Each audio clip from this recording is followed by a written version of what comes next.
Hello बच्चों, तो आज हम अपने अध्याय मात्रक एवं मापन अर्थात यूनिट एंड मेजरमेंट के पार्ट 6 वीडियो को शुरू कर रहे हैं। तो आज इस वीडियो में हम भौतिक राशियों की विमाएं और विमीय सूत्र बनाना और विमीय समीकरण के बारे में समझेंगे। भौतिक राशियों की विमाएं ये एक नया टॉपिक है हमारे लिए, लेकिन इसके लिए आपको कुछ भौतिक राशियों के मात्रकों के बारे में पता होना चाहिए। तो विमाएँ यानी कि डायमेंशंस और ऑफ फिज़िकल क्वांटिटीज़ यानी कि ये भौतिक राशियाँ, और भौतिक राशियों के बारे में तो आप जानते हैं, ये मैंने आपको सबसे पहली वीडियो में समझाया था। तो ये जो विमाएँ होती हैं, ये क्या होती हैं? ये हमें ये बताती हैं कि उसकी उस भौतिक राशि की प्रकृति क्या है। वो भौतिक राशि किन-किन अलग-अलग भौतिक राशियों पर निर्भर कर रही है, ये हमें भौतिक राशि की विमा बताती है। घातों के रूप में हम इसे व्यक्त करते हैं। अभी हम सीखेंगे कि किस तरीके से हम इसे व्यक्त करते हैं। तो थोड़ा विचार करते हैं, ये चीज़ें आपको पहले से पता है वैसे। जैसे क्षेत्रफल, आयतन, वेग, बल, कार्य आदि ये कैसी राशियाँ हैं? व्युत्पन्न राशियाँ हैं। तो ये क्योंकि व्युत्पन्न राशियाँ हैं, तो अगर इनके मात्रकों को हमें व्यक्त करना है, तो इन व्युत्पन्न राशियों के मात्रकों को व्यक्त करने के लिए हमें किनकी ज़रूरत होती है? मैंने बताया था कि एसआई पद्धति में 7 मूल राशियाँ होती हैं। उनके संयोजन के पदों में हम इनके मात्रकों को व्यक्त कर सकते हैं। ये हम जानते हैं, ये मैंने आपको अच्छे से पिछली वीडियोज़ में समझाया हुआ है। तो अब हम ये करते हैं, तो हमें इन 7 मूल राशियों की ही वजह से हम उनके मात्रकों को जब व्यक्त करते हैं, तो 7 मूल राशियों की हमें विमाएँ भी पता होनी चाहिए। तो इन 7 मूल राशियों की विमाएँ मैंने यहाँ पे लिख दी।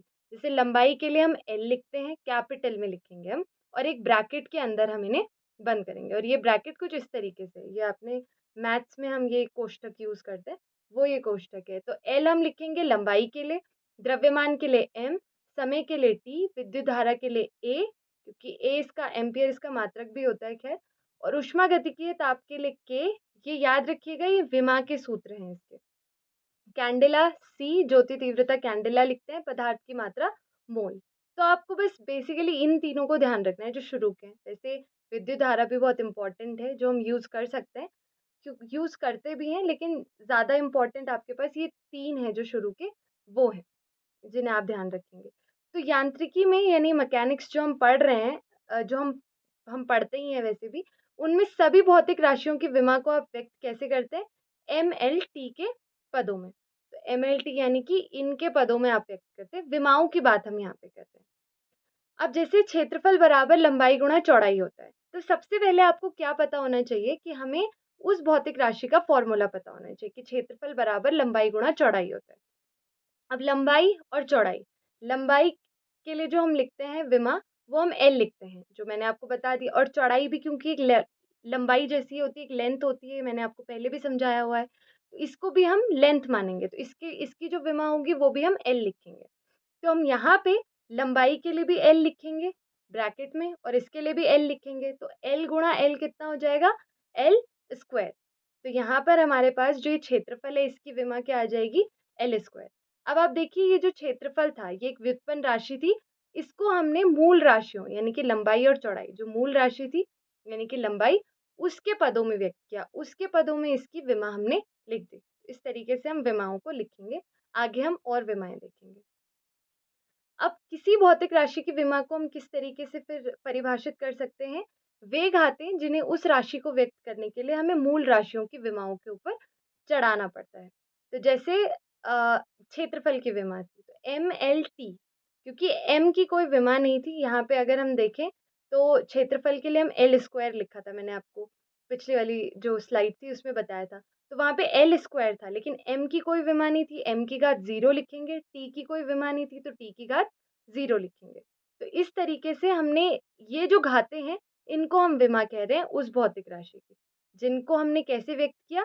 मूल राशियों की मूल राशियों की विमाओं की घातों के ऊपर चढ़ाया हमने, तो ये विमा हो गई। इसी से जुड़ा हुआ एक टर्म है विमीय सूत्र। तो जो व्यंजक ये दिखाए कि उस भौतिक राशि में किसी दूसरी मूल राशि की कितनी विमाएँ हैं, क्योंकि दूसरी जो मूल राशि है उसकी मदद से ही हम उस व्युत्पन्न राशि के विमा को व्यक्त करेंगे, तो वो विमीय सूत्र होता है। जैसे आयतन का विमीय सूत्र क्या हो गया? एल क्यूब, क्योंकि ये जो एल क्यूब है वो ये दिखा रहा है कि इसमें लंबाई की, क्योंकि लंबाई गुणा चौड़ाई गुणा ऊंचाई या मोटाई, तो उससे हम आयतन को व्यक्त कर रहे हैं, तो उस आयतन में उस लंबाई की कितनी विमाएँ हैं, तो 3 विमाएँ हैं, तो ये यानी कि L क्यूब आ रहा है क्योंकि, तो वो विमीय सूत्र है। जैसे क्षेत्रफल में लंबाई की कितनी विमा है? लंबाई गुणा चौड़ाई है, लेकिन है तो वो चौड़ाई भी लंबाई एक लेंथ है, इतनी है या इतनी है, जितनी भी है, तो वो उसमें 2 हो गई क्योंकि वो L स्क्वायर हो जाएगा। तो ऐसे ही हम और एग्ज़ाम्पल्स पे देखेंगे।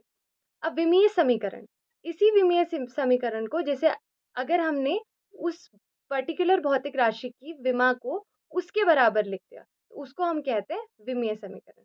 तो भौतिक राशि को उसके विमीय सूत्र यानी इसके बराबर लिखना है। जैसे कि हमारे पास ये रो क्या है? घनत्व के लिए हम इसको यूज़ करते हैं। घनत्व का ये आप चेक भी करेंगे, वैसे मैं आपको बताऊँगी भी, लेकिन चेक करेंगे कि घनत्व का क्या यही विमीय सूत्र होता है कि नहीं। तो घनत्व को अगर हमने इसके विमीय सूत्र के बराबर लिख दिया, तो वो विमीय समीकरण बन जाता है। इसी तरीके से जैसे ये F है, बल का विमीय सूत्र ये हो जाएगा। इस तरीके से ये आपके पास आता है। अब कुछ भौतिक राशियों के विमीय सूत्र मैं आपको निकालना सिखाती हूँ। बहुत इंटरेस्टिंग सी चीज़ है। जैसे घनत्व की विमा, अब जैसे मैं पिछली स्लाइड में आपको बोल रही थी कि घनत्व की विमा निकालना, तो आप कैसे निकालेंगे वो चेक करते हैं। अब घनत्व की विमा हम कैसे निकालें?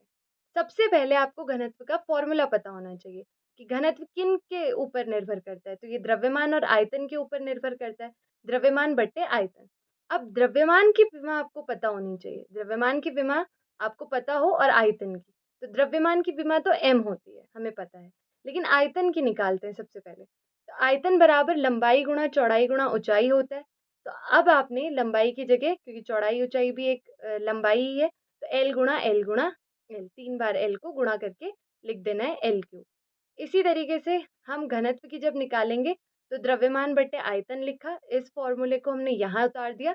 अब द्रव्यमान की विमा क्या होती है? m, और आयतन की क्या होती है? L cube. तो यहाँ पे हमने ये बट्टा लगाया हुआ है और L क्यूब लिख दिया। अब वो जो L क्यूब है, वो हम जो बट्टा लगाया है उसके ऊपर हम लिखेंगे उसे। तो इस बट्टे के जब हम ऊपर लिखेंगे, तो जो 3 होगा वो माइनस में आ जाएगा। जो यहाँ पे ये 3 आएगा, ये यहाँ पे माइनस में आ जाएगा, यानी कि वो ऊपर घात चढ़ जाएगी। तो अब हमें समझ आ गया कि ये जो घनत्व है उसकी विमा क्या हो गई? m L की घात -3। और क्योंकि यहाँ पे t नहीं है, तो t पे डिपेंड ही नहीं करता, तो t की घात क्या हो जाएगी यहाँ पे? 0, और m की घात कितनी हो जाएगी? 1। अब हम ऐसे ही बल की विमा निकालते हैं। तो बल का फ़ॉर्मूला क्या होता है? सोचिए थोड़ा। बल का फ़ॉर्मूला होता है द्रव्यमान गुणा त्वरण। तो अब द्रव्यमान को क्या की विमा को कैसे लिखते हैं? m, लेकिन त्वरण के लिए निकालते हैं। अब त्वरण का मान क्या होता है हमारे पास? त्वरण होता है वेग बट्टे समय। तो वेग को निकालने के लिए हमें मतलब त्वरण को निकालने के लिए हमें वेग चाहिए होगा। ठीक है? अब वेग को हम निकालते हैं सबसे पहले, इसलिए मैंने यहाँ पे वेग लिख दिया। तो त्वरण को निकालने के लिए हमें वेग चाहिए होता है, इसीलिए हम सबसे पहले वेग को निकालेंगे। विस्थापन बट्टे समय वेग का फ़ॉर्मूला होता है। ये वैसे हम अगले चैप्टर्स में भी पढ़ेंगे, ये आप चिंता मत कीजिए। जैसे-जैसे हम आगे-आगे बढ़ेंगे ना, इस पूरे 11th क्लास में हम चीज़ों को समझेंगे, तो वहाँ पे हम इन फ़ॉर्मूला होंगे, इनकी परिभाषाएँ होंगी, उनसे इंट्रोड्यूस होते जाएँगे, उनको समझते जाएँगे। तो इसकी चिंता मत कीजिए कि ये फ़ॉर्मूला कैसे आया, कहाँ से आया, ये चीज़ें हम समझेंगे। तो ये विस्थापन बट्टे समय होता है। अब विस्थापन को क्या लिखते हैं? विस्थापन तो एक दूरी है, एक लंबाई है, तो लंबाई के लिए हम क्या लिखते हैं? L लिखते हैं, और समय के लिए T। अब इस T को हम बट्टे के ऊपर ले जाएँगे, तो ये क्या हो जाएगा? इसकी घात माइनस में हो जाएगी। अभी ये 1 था, अब इधर -1 हो जाएगा। अब हम निकालेंगे त्वरण। त्वरण बराबर क्या होता है? वेग बट्टे समय। तो वेग की तो ये रही, तो वेग की विमा यहाँ पे लिख देंगे हम, और बट्टे समय की। अब समय को जब हम ऊपर ले जाएँगे, तो T की घात -1, जब ये वाला t भी जाएगा, तो अभी t की घात -1 ये है। अब t की घात एक और -1 आ गया, तो ये कितना हो जाएगा? अगर ये आधार सेम होते हैं, गुणा में घातें जुड़ जाती हैं, तो ये -2 हो जाएगा आपके पास। तो यहाँ पे आपके पास LT -2 हो जाएगा। L पे तो कोई फ़र्क नहीं पड़ेगा, T -2। और M अगर मैं पूछूँ M की कितनी घातें हैं, तो 0 है, इसलिए उसे हम लिख नहीं रहे हैं, क्योंकि किसी की भी घात होती है तो वो 1 हो जाता है पूरा। जैसे M की घात 0 है, तो उसे 1 लिख देते हैं। किसी भी चर के लिए ऐसा होता है। अब ये चीज़ आपके पास, अब इस चीज़ को आप बल के लिए निकाल सकते हैं। बल बराबर द्रव्यमान गुणा त्वरण। अब द्रव्यमान को हम m से लिखते हैं, और त्वरण के लिए मैंने ये निकाल ही लिया LT -2। अब इनको साथ में लिख, अच्छा एक चीज़ यहाँ पे गलत हुई है कि यहाँ पे गुणा का निशान आएगा, क्योंकि यहाँ पे गुणा है, तो ये बटा नहीं है, ये वो गुणा का निशान है। तो MLT -2 अगर बटा होगा तो वो फिर ऊपर जाएगा। तो यहाँ पे हम साथ में लिखेंगे उनको, और MLT -2 लिख देंगे। ठीक है? बस ये चीज़ आप ध्यान रखेंगे। तो यहाँ से एक कंक्लूज़न हम निकाल सकते हैं। यहाँ से क्या हम निष्कर्ष निकाल सकते हैं कि आपको किसी भी भौतिक राशि की विमा ज्ञात करनी हो, आपको सबसे पहले उसका एक फ़ॉर्मूला पता होना चाहिए। जैसे हमने बल का निकाला, द्रव्यमान गुणा त्वरण, और उसमें जो-जो राशियाँ हैं, एक-एक करके आपको उसकी विमाएँ निकालनी है और लास्ट में फिर आपको उसके फ़ॉर्मूले में रखनी है, आपको उसकी विमा भी मिल जाएगी। वैसे अब आप सोचेंगे कि एग्ज़ाम में हम इतना बड़ा करेंगे, वैसे क्वेश्चन बहुत ज़्यादा मार्क्स का नहीं आता, लेकिन आता ज़रूर है। ये आपको आना भी चाहिए। तो इसीलिए आप जितनी ज़्यादा इनकी प्रैक्टिस करेंगे, करते रहेंगे, आपको ऐसे ही याद हो जाएगा कि बल की विमा mLT-2 है या इसकी कितनी है।